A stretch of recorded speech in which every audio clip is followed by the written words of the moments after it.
The mountain goat is one of the most evolutionarily unique species on the planet. The most dangerous animal in Alaska to hunt is not the brown bear, it is the mountain goat. They make their living somewhere where nobody else wants to be. This is one of the hardest, most challenging species to get up close and personal with. There's a lot of places that you could fall that they couldn't retrieve you from. I don't want to die today. It is the harshest environment in North America. The hunter is the steward of the wildlife. If more people hunted to get their food, they would care more. Through hunting, we have access to the resource, we get to use the resource, we get to monitor the resource, and over time, it makes a healthier system altogether. I got my big girl panties on, and I'm ready to go do this. We were socked in. There's no other option. We just got to wait it out.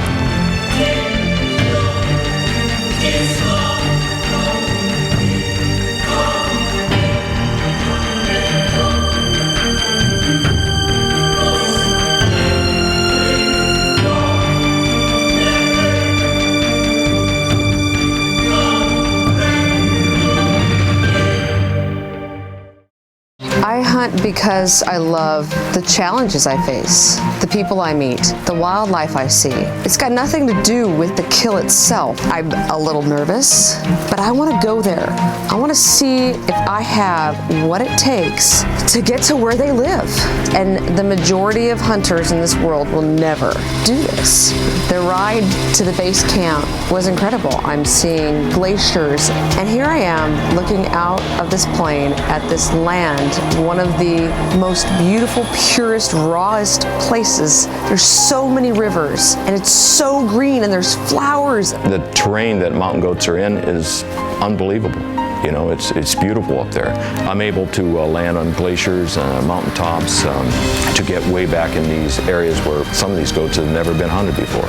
And I know that I'm about to go off into this raw and pure and wild land, and I'm ready to go do this.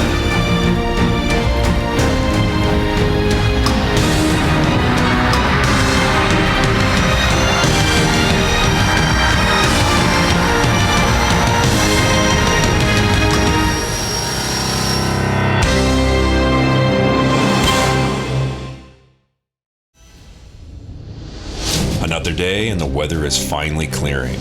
Pilots are headed up to check the flight ceiling. Olivia readies her gear. Then she's off, destined for a far mountain valley and a landing strip high in the Alpine.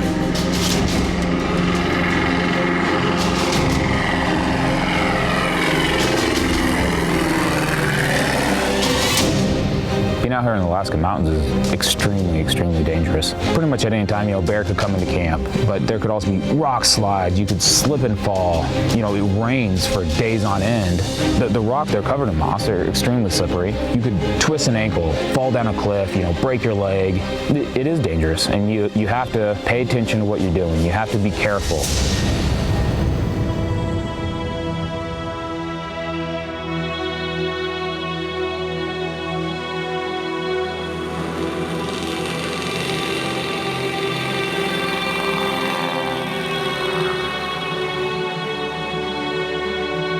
As the sound of the plane fades away, the grandeur of nature awaits. For the last 37 years, I have targeted trophy billies. I realized a long time ago, you just can't shoot a goat and expect the goats to be here every year. You don't want to shoot nannies because in the lifespan of a nanny, she might give birth to, 8 to 12 goats. It's not about going killing animals. It's about the experience of being out in the mountains. You walk to a blueberry patch and eat a bunch of blueberries, which are absolutely amazing. Or seeing a site that you would honestly never know existed. Drinking some mountain spring water, which is better than anything I've ever had in the city. It makes you feel one with the world.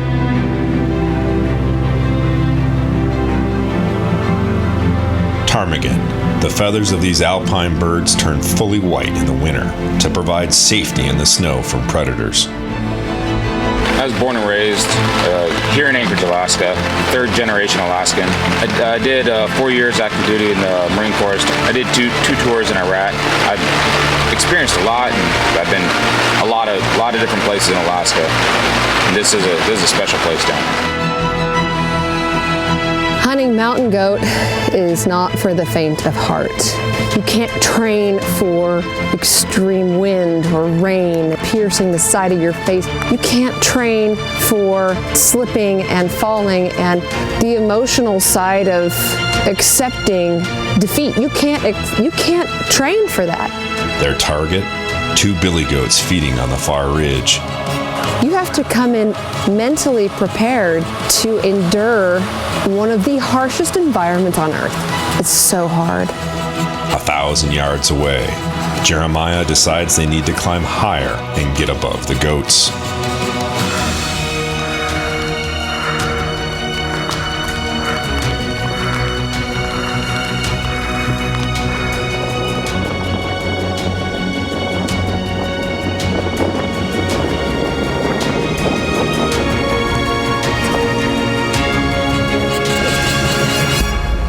Crazy. The massive Billy doesn't have horns. There is no way to determine his age without horns. Olivia and Jeremiah will have to find another mature Billy. About 30 hours of straight rain, fog, and wind. And now we're just waiting for the fog to clear. It's dry shampoo. That's the dry shampoo. It's the UK's #1 dry shampoo. I'm sure Batiste had no idea to be used in a mountain goat camp in Alaska. Finally, the weather is starting to break after 42 hours straight of rain and wind. Mountain goats are out, but groups of nannies with kids. No mature billies are to be found. A decision is made. The crew needs to move. Olivia and Jeremiah will be picked up and ferried to another mountain. Flying in the Super Cub airplane through these magnificent mountains, Olivia can almost reach out and touch them.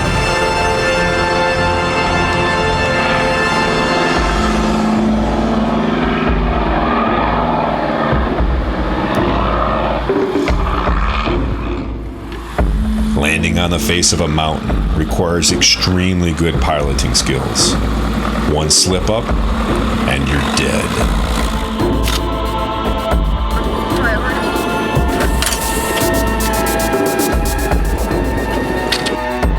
Sam has to make a quick turnaround as it takes time to ferry in guide, hunter, still photographer, and film crew.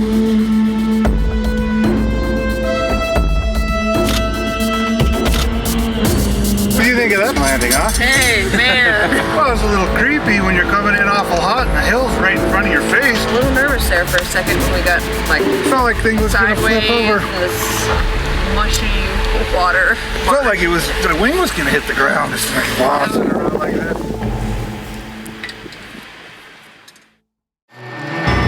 It rained all night long, and I was worried that I was going to be repeating exactly what had happened before. But it was starting to clear, and that gave me hope. To get to the goats, they follow their tracks up a goat trail. Goat sign is everywhere.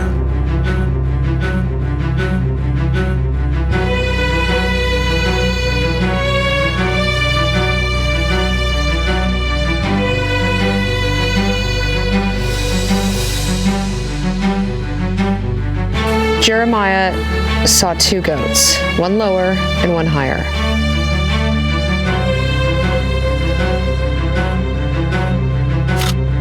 We had to wait for the sun to soften the snow so we could get in a little closer and not make a bunch of noise. And we had to be extremely stealthy because they were right on the ridge line.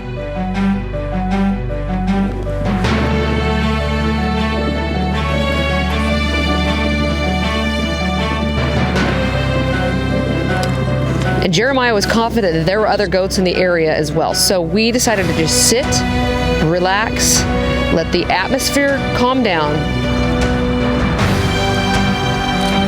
climbing up these steep cliffs and crossing rivers and just, sleeping in tents, everything we have to go through.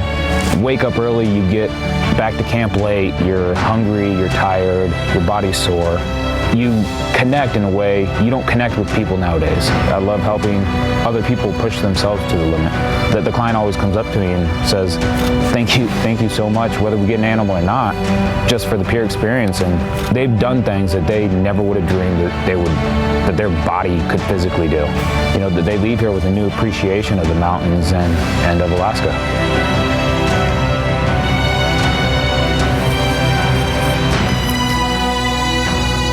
A thick cloud envelops the hunters. So we're completely in this cloud, and it's not just a cloud, it is the foggiest, thickest cloud.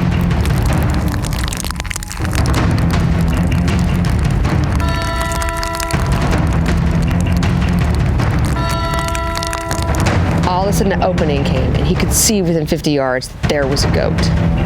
So Jeremiah said, get your gun, get your pack, and let's go. But we couldn't range it. I'm telling you, this was a thick cloud that the rangefinder couldn't work. And what we were so scared about the whole time was that taking a shot at a goat on a cliff, they will jump, they will fall. And we wanted to make sure that where the goat was a situation where I could get off a couple shots and not have to worry about it jumping a cliff.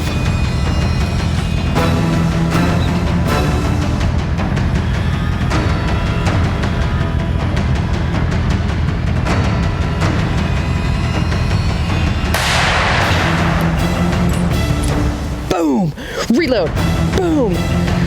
My first shot spined him. Second shot blew out the shoulder, double lung, great. Third shot, he decided to roll off the ledge.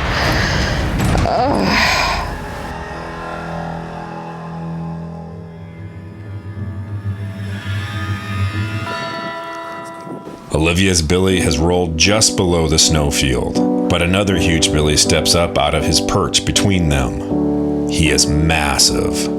They watch as every muscle in his body flexes through his late August fur. He is truly the monarch on this mountain. And even though it was challenging getting to him, that's what goats do. The first moment that there is any fear, instinct takes over and they jump off cliffs. As I'm getting down to this billy, it's emotional. I have fought to get up this mountain, first of all. I have gone through so many weather problems and so many unsuccessful stalks. All I can think about is how magnificent he is. Such an old, beautiful billy.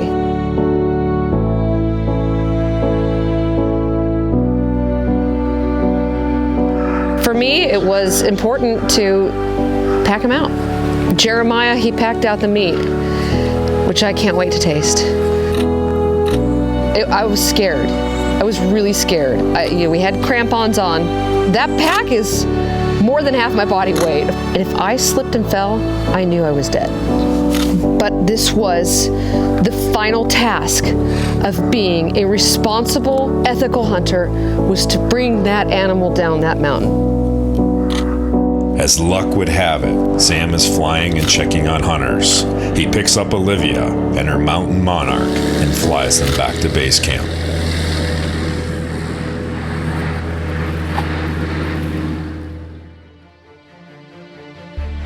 You want to see where he lives. You want to climb the mountains he climbs. You want to struggle and cry and sweat and fear for your life. Killing is a small side of this whole pursuit of the hunt. It takes a lot of effort to see them. Until you go through that effort, I don't think you can really appreciate just how remarkable they are. For your average person in New York or New Mexico or whatever, I don't know that they would ever get to the point where they would go try to see one. The wildlife depend on hunters. I know it sounds preposterous. You kill them, therefore you save them. It's a renewable resource. And that's what happens when you have hunting. People pay attention, they watch animals, they count them, they understand their habits better, and they can create programs and plans that ensure that for the future there would be mountain goats. I love seeing that hand-in-hand relationship between mankind and wildlife. That is the responsibility that hunters have, is to protect the world's great wildlife. Hunter dollars, hunters' passion, hunters continuously pursuing unique species of game ultimately preserves them.